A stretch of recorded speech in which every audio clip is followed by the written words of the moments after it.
Bonjour à tous et toutes et bienvenue sur notre chaîne YouTube L'informatique vous rendra libre. Aujourd'hui dans la catégorie ce que personne ne vous dit jamais, nous allons parler du fait que les prix des barrettes, des RAM et des disques durs a explosé. Et on va surtout parler bien sûr des causes de ces augmentations.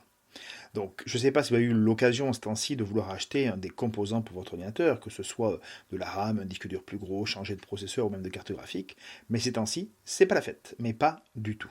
Car depuis maintenant octobre 2025, tous les constructeurs nous expliquent que vu l'engouement pour l'IA, il faut créer de nouveaux data centers en urgence. Et que la construction de ces derniers monopolise l'intégralité, ou presque, des barrettes mémoire, ce qu'on appelle également la RAM, et des disques durs qui sont produits dans le monde, ce qui crée des pénuries et par là même des hausses très importantes de prix. Alors vous allez me dire, il y a hausse de prix et hausse de prix. Mais contrairement à ce que nous racontent beaucoup de sites web ou de journalistes, le prix des barrettes mémoire, par exemple en DDR5, n'a pas été multiplié par 3, comme vous le dites pour certains, mais presque par 6. Certaines barrettes sont passées de 50 à 300 euros. Ça fait une petite paille d'un quart. Mais c'est très loin d'être neutre. Mais c'est pareil pour les disques durs. Ils ont pris 50% à peu près d'augmentation. Quand on arrive encore à en trouver quelques-uns, parce qu'il y a des modèles qui sont complètement, je dirais, passés en off. On ne peut plus en trouver du tout.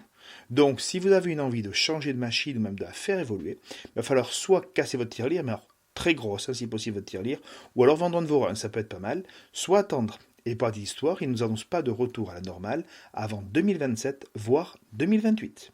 Alors oui, c'est vrai, les serruriers en construction vont consommer une partie de la production mondiale, c'est clair.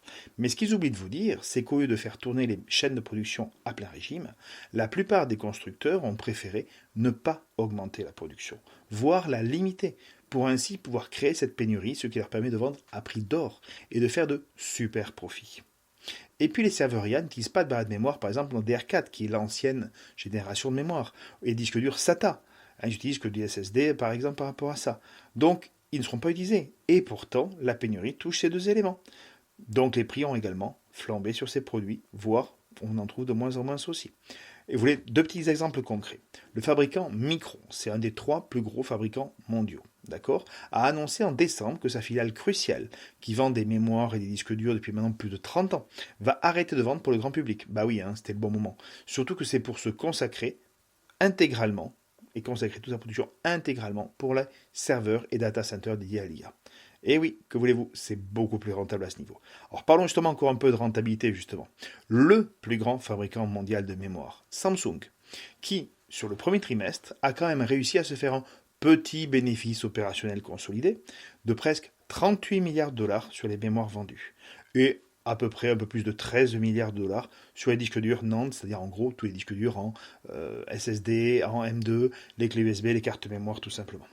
Donc on est quand même à presque 50 milliards de bénéfices sur un trimestre, sur 3 mois.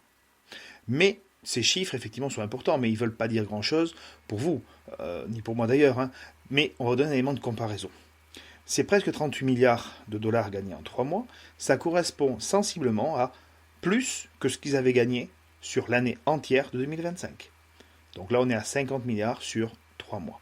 Soyons clairs, quand le patron de Samsung annonce cash que plutôt que d'accroître nos capacités de production, nous privilégions une stratégie visant à maintenir notre rentabilité, au moins on est fixé sur le concept de savoir qui va en prendre le...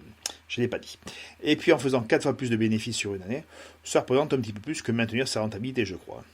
Mais bon, franchement, de la pensée qu'ils nous prennent un petit peu pour des pigeons, avec cette prétendue pénurie gérée par conduit de main de maître, il y a peut-être qu'un pas, et il est facile à franchir pour cause. Mais je suis pas là pour vous dire quoi que ce soit ou quoi penser, ce qui est bien ou mal. Moi, je vous laisse être seul juge et vous faire votre propre opinion. Et c'est bien mieux ainsi. Voici ce que je voulais vous dire aujourd'hui dans ma rubrique « Ce que personne ne vous dit jamais » sur, en l'occurrence, la pénurie des composants et les augmentations du prix des RAM et des disques durs. Comme toujours, n'hésitez surtout pas à partager cette vidéo avec vos amis et puis à cliquer comme toujours aussi sur le petit pouce bleu pour dire si vous avez aimé la vidéo, pour vous abonner à notre chaîne et cliquer sur la petite cloche pour être prévenu de nos prochaines vidéos dès leur sortie. Et je vous dis à très bientôt sur l'informatique vous rendra libre.